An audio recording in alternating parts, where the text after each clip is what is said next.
Hello students of class 4th, I am going to teach you science chapter 1st, adaptation in plants. Let's start the study. Adaptation in plants मतलब पौधों में अनुकूलता. Plants are found almost everywhere on the earth. Some plants grow on land while some grow in water. The plants that grow on land differ from those that grow in water. इसका मतलब है कि धरती पर अधिकतर हर जगह पेड़ पौधे पाए जाते हैं. कुछ पौधे ज़मीन पर उगते हैं जबकि कुछ पानी में उगते हैं. जो पौधे धरती पर उगते हैं वे पानी में उगने वाले पौधों से अलग होते हैं. Conditions like weather and soil have an effect on the growth of plants. Hence, plants have special structure to live successfully in their unique surroundings. This process of changing to suit the environment is called adaptation. The surrounding in which a plant lives is called its habitat. Depending on the habitat, plants can be broadly grouped as terrestrial plant and aquatic plants. मौसम और मिट्टी का असर पौधों की growth पर पड़ता है. विभिन्न क्षेत्रों के वातावरण के हिसाब से वो अपने आप को ढाल देते हैं ताकि वह सफलतापूर्वक जीवित रह सकें. प्लांट्स के पास खुद का ऐसा स्पेशल फीचर होता है जो कि उन्हें उनके वातावरण में जीवित रहने में मदद करता है. जैसे कैक्टस प्लांट्स, उसमें अपने आप में पानी स्टोर करने की इतनी कैपेसिटी होती है कि कितने दिनों तक वह बिना पानी के सर्वाइव कर सकता है. इसी बदलाव की प्रक्रिया को एडेप्टेशन कहते हैं. एडेप्टेशन बॉडी में ऐसे चेंज हैं जो किसी भी ऑर्गेनिज्म को उनके एनवायरनमेंट के अकॉर्डिंग सर्वाइव करने में मदद करते हैं. जहाँ प्लांट्स रहते हैं उस जगह को हैबिटेट कहते हैं. जो प्लांट जैसे वातावरण में रहता है उसी में रहने का वह आदी हो जाता है. जैसे कैक्टस रेगिस्तान में और पाइन ट्री को अधिक पानी चाहिए तो वह उसी का हैबिटेट हो जाता है. Plants that grow in water, aquatic plants. Plants that grow in water are called aquatic plants. They grow in ponds, rivers, lakes and oceans. Aquatic plants are of three types: floating plants, fixed plant and underwater plants. जो पौधे पानी में उगते हैं वो aquatic plant कहलाते हैं. ये तालाब में, नदी में, लेक में और समुद्र में पाए जाते हैं. ये तीन प्रकार के होते हैं: फ्लोटिंग प्लांट्स, फिक्स्ड प्लांट और अंडर वाटर प्लांट्स. अब हम इन तीनों के बारे में एक एक करके जानेंगे. सबसे पहले floating plants. These plants float on the surface of the water. They are small, light and spongy. Some plants have air spaces in their stems and leaves. The air space allow the stems and leaves to stay afloat. Water hyacinth and duckweed are example of floating plants. Floating plants ये पानी की सतह पर तैरते रहते हैं. ये छोटे होते हैं, हल्के और स्पॉन्जी होते हैं. प्लांट्स की तनों और पत्तियों में हवा भरी होती है जो कि उनको पानी की सतह पर रहने में मदद करती है. वाटर हाइसिंथ और डकबीट इनके एग्जाम्पल हैं. Fixed plants. These plants have roots which are fixed to the bottom of the pond. They have long, hollow stems to reach the surface of the water. They have also broad and wax-coated leaves to prevent them from rotting. Lotus and water lily are examples of fixed plants. Fixed plant. इन पौधों की जड़ तालाबों के तले में fix होती है. इनका तना लंबा खोखला होता है जो पानी की सतह तक पहुंचाने में मदद करता है. इनकी पत्तियां बड़ी होती हैं, वह मोम से लिपटी हुई होती हैं जो उन्हें पानी में सड़ने से रोकती हैं. लोटस और वाटर लिली इनके एग्जाम्पल हैं. तीसरा है under water plants. These plants remain completely immersed in water. These leaves are very small और ribbon like to offer like resistance to water currents. Stomata are absent in leaves.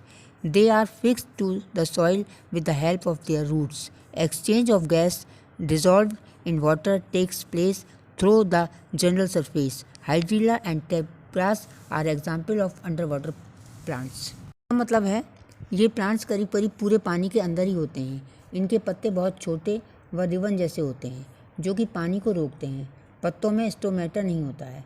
वो अपनी जड़ों की मदद से मिट्टी में जुड़े होते हैं. पानी में घुली गैसों का लेना देना सामान्य सतह से होता है. हाइड्रिला और टैप ग्रास इसके उदाहरण हैं. Plants that grow on land. Terrestrial plants. Plants that grow on land are called terrestrial plants. Some grow on mountains and valleys. where it is cold. Some grow in desert. Some grow along the sea coast and some in marshy place. ये जो ज़मीन पर उगते हैं वो terrestrial plant कहलाते हैं. Some grow on mountains, कुछ माउंटेन्स पर उगते हैं. And valleys where is cold, और कुछ वैली में उगते हैं जहाँ पर ठंडा रहता है. सम ग्रो इन डिज़र्ट्स, कुछ पौधे डिज़र्ट में होते हैं, रेगिस्तान में. Some grow along the sea coast, और कुछ पौधे केवल सी कोस्ट समुद्र के किनारे ही होते हैं. And some in marshy places, और कुछ मार्शी प्लेसेस माने दलदली जगहों पर होते हैं. Plants in desserts. Deserts are hot and dry places with sandy soil. There is hardly any rainfall and little water is present under the ground. Plants which need very little water can grow here. These plants store water in their stems or leaves and use it very slowly. Desert गर्म और सूखी जगह होती है. यहाँ पर बहुत कम वर्षा होती है, जिससे ज़मीन के अंदर भी बहुत कम पानी होता है. जिन पौधों को कम पानी की आवश्यकता होती है वही उगते हैं यहाँ पर. ये पौधे पानी को स्टोर करके रखते हैं अपने तनों और पत्तियों में और धीरे धीरे उसका यूज़ करते हैं. Some plants in deserts have small seasonal leaves that grow only after it rains. The lack of leaves helps them reduce water loss. Cactus, prickly pear and date palm are some examples of desert plants. रेगिस्तान के पौधे में छोटे मौसमी पत्ते होते हैं जो कि बारिश होने के बाद ही उगते हैं. पत्तियों की कमी उन्हें पानी के नुकसान को कम करने में मदद करती है.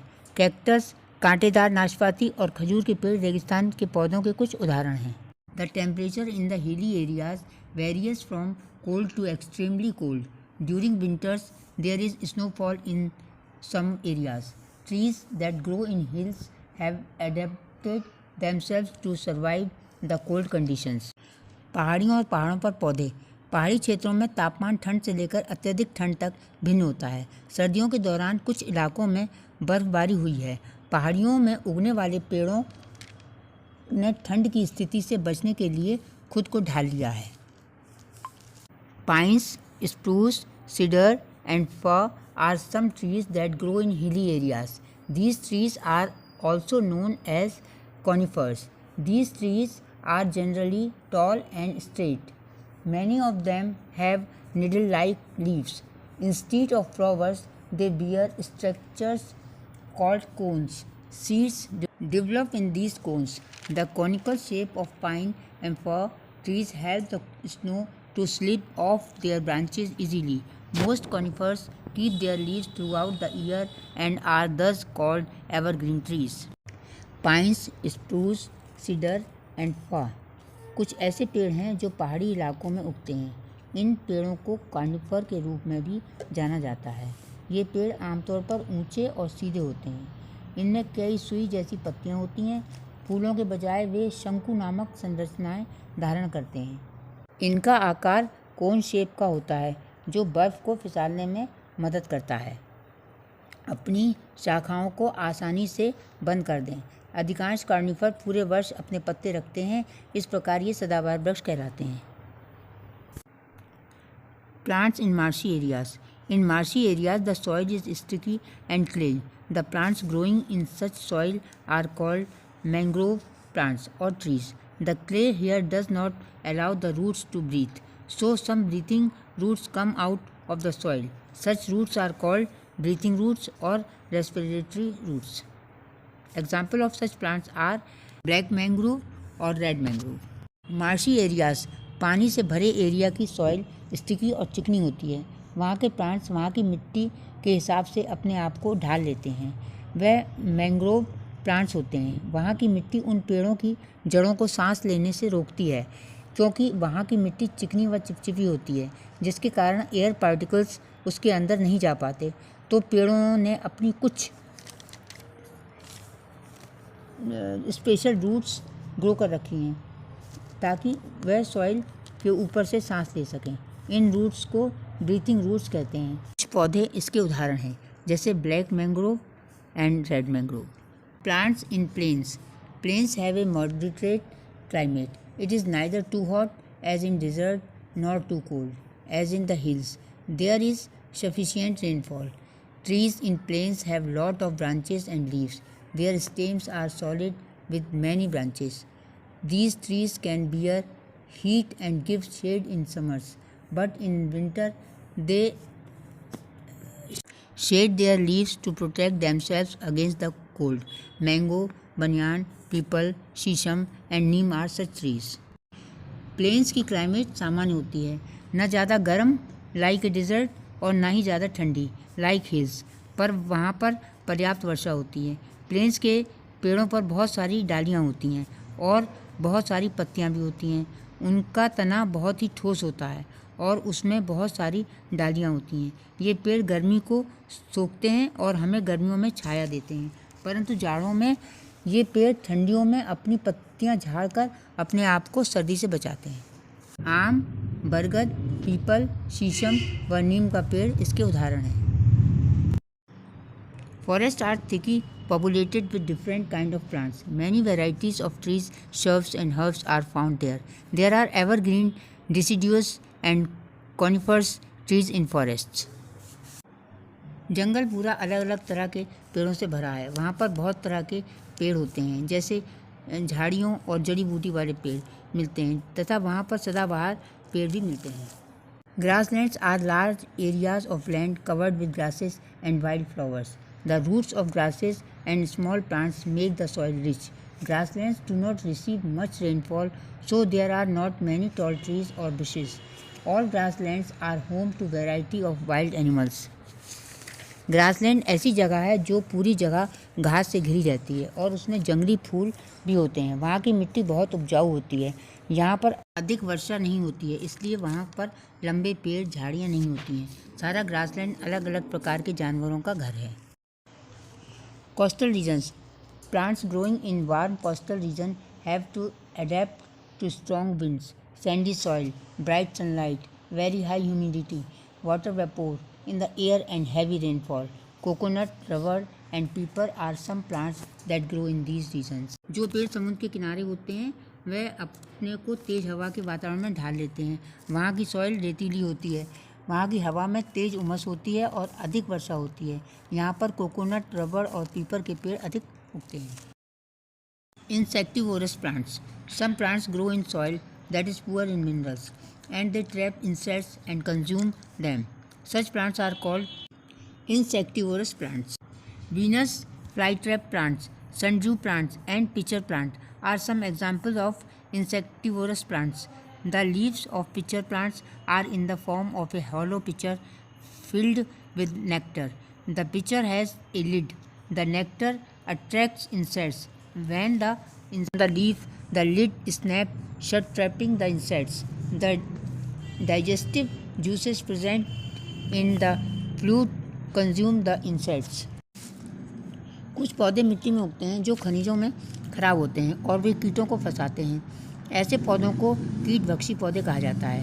Venus fly trap plant, sundew plant और पिचर प्लांट का उपभोग करते हैं। कीटभक्षी पौधे पिचर पौधे की पत्तियां एक खोखला घड़े के रूप में होती हैं। अमृत से भरा हुआ घड़े में एक ढक्कन होता है। अमृत कीड़ों को आकर्षित करता है। जब कीट पत्ती पर बैठता है, ढक्कन के टुकड़े कीट को फंसाना बंद कर देते हैं। पाचक रस उपस्थित तरल पदार्थ कीड़ों को पचाने में उपभोग करते हैं। Non green plants. Some plants are non-green as they have no chlorophyll. They cannot make their own food. They live on their nutrients from other plants. They are called parasitic plants. Mushrooms and toadstools are example of some non-green plants. कुछ पौधे हरे नहीं होते हैं क्योंकि उनमें कोई chlorophyll नहीं होता है। वे अपना भोजन स्वयं बनाते हैं। पोषक तत्व पाने के लिए अन्य पौधों पर निर्भर रहते हैं। उन्हें परजीवी कहा जाता है।